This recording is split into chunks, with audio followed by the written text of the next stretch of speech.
Have you ever heard of a holy war that lost its way so completely it ended up attacking the very heart of Christendom? A crusade meant to reclaim the Holy Land that instead turned on its Christian brothers and brought a 1,000-year-old empire to its knees. This isn't some far-fetched fiction. This is the unbelievable, tragic and true story of the Fourth Crusade, a tale of ambition, betrayal and greed that forever changed the course of history. How could a mission blessed by the Pope end in the fiery destruction of the world's greatest Christian city? Stick around because the answer is more shocking than you can imagine. It all began at the turn of the 13th century. The formidable Pope Innocent III, one of the most powerful popes in history, issued a call to arms across Europe. The goal was grand, audacious even. This Fourth Crusade would not be a direct assault on Jerusalem like those before it. Instead, the plan was to strike a decisive blow against the heart of Muslim power, Egypt. By conquering the Sultan's seat of power, they believed Jerusalem would fall into their hands like a ripe fruit. Knights and nobles from across France and the Holy Roman Empire answered the call, their hearts filled with pious zeal and dreams of glory. They were the finest warriors of their age, but they were missing one critical component for such a massive undertaking: money and a navy. To get to Egypt, they needed ships, a lot of ships, and there was only one place in the world that could provide a fleet of that size: the maritime Republic of Venice, the commercial superpower of the Mediterranean. So the leaders of the Crusade traveled to the city of canals to negotiate. There they met the legendary Doge of Venice, Enrico Dandolo. He was over 90 years old and blind, but his mind was as sharp and unforgiving as a shard of Venetian glass. The Crusaders laid out their grand plan. Dandolo and the Venetians listened. Then they presented their price: 85,000 silver marks for a fleet to transport over 30,000 men and their horses. But when the fleet was ready, only a third of the promised Crusaders had shown up. With so few men, they simply couldn't collect enough money to pay the enormous fee Venice demanded. As the deadline for payment came and went, the Crusaders found themselves trapped in Venice, broke and desperate. Seeing his opportunity, the cunning Doge Dandolo made them an offer. He would defer the debt, but in return the Crusaders had to do him a small favor. They would help Venice recapture the rebellious city of Zadar, a Christian city on the Adriatic coast under the protection of the King of Hungary, who had himself taken the cross. This was the first fateful step off the holy path. The crusading army, now effectively mercenaries for Venice, sailed for Zadar.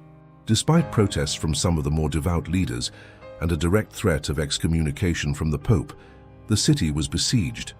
For the first time in history, a crusading army, bearing the cross on their tunics, attacked a city of fellow Catholics.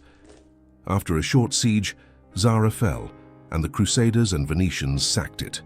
When news reached Rome, Pope Innocent was furious. He excommunicated the entire army, casting them out of the church. Though he would later offer to absolve the repentant French knights, his curse on the Venetians remained. The crusade was in crisis, stranded in a conquered city with winter setting in, their funds depleted, and their sacred mission in tatters. But their diversion from the Holy Land was far from over. A new temptation was about to arrive, one that would reroute them from Egypt to a target no one could have ever predicted. Just as the army's morale hit rock bottom, a new player entered the game. He was a young, charismatic exile, Alexios Angelos, son of a deposed Byzantine emperor. He arrived at the Crusaders' camp with a proposition so dazzling it seemed like a divine miracle. He promised that if the Crusaders would divert their army to Constantinople, the capital of the Byzantine Empire, and help him reclaim his father's throne, he would solve all their problems. He would pay off their entire 85,000 mark debt to Venice. He would personally finance their crusade to Egypt. He would provide them with 10,000 Byzantine soldiers. And the masterstroke, he promised to end the Great Schism and place the entire Eastern Orthodox Church under the authority of the Pope in Rome. For the Crusaders, it was an offer they couldn't refuse. The greed of the Venetians, the ambition of the French nobles, and the pious hope of reuniting the Church all converged. The decision was made. The crusade would not sail for Alexandria, but for Constantinople. The fate of the world city was sealed. In the summer of 1203, the massive Crusader and Venetian fleet appeared before the legendary walls of Constantinople. For the Western Knights, it was a sight beyond comprehension. This was the Queen of Cities, a metropolis of 1 million souls, filled with riches and relics accumulated over 9 centuries. It was a fortress that had repelled every invader for nearly 1,000 years. The initial assault was surprisingly successful. The Venetians managed to breach the sea walls, and the reigning emperor, a man named Alexios III, panicked. In a stunning act of cowardice, he gathered a portion of the imperial treasury and fled the city in the dead of night. The path was clear. The young prince entered the city in triumph and was crowned as co-emperor Alexios IV. The Crusaders had fulfilled their part of the bargain.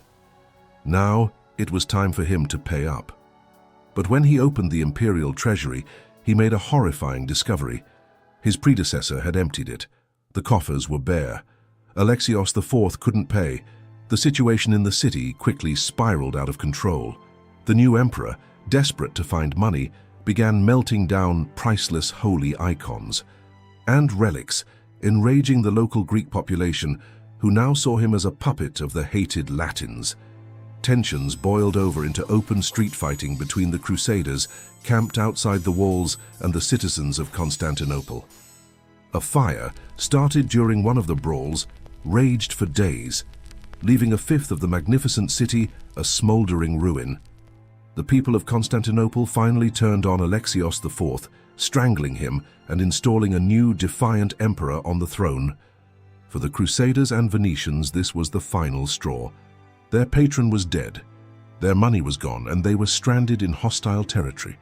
They felt betrayed. In their eyes, the Byzantines were treacherous heretics who had broken their sacred vows, so they decided to take their payment by force. In April 1204, they launched their final brutal assault. After a ferocious battle, the walls were breached. What followed was one of the most shameful events in Christian history, the Great Sack of Constantinople. For 3 days, the crusading army went on a rampage of destruction, slaughter, and desecration. They murdered indiscriminately, violated nuns in their convents, and plundered everything they could carry. Great libraries full of ancient knowledge were put to the torch. Bronze statues from classical antiquity were melted down for coin.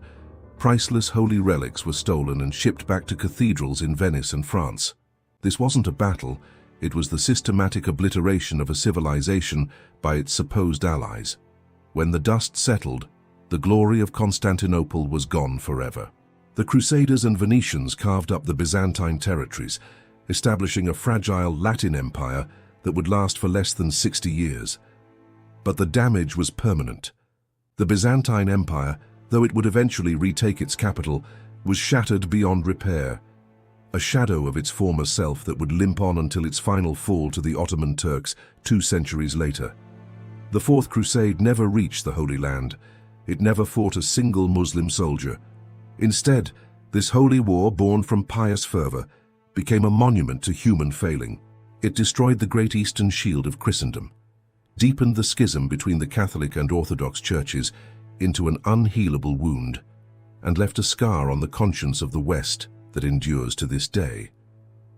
It stands as a dark and powerful reminder of how easily the noblest of intentions can be corrupted by greed, ambition, and the thirst for power, turning saviors into destroyers. Thanks for watching.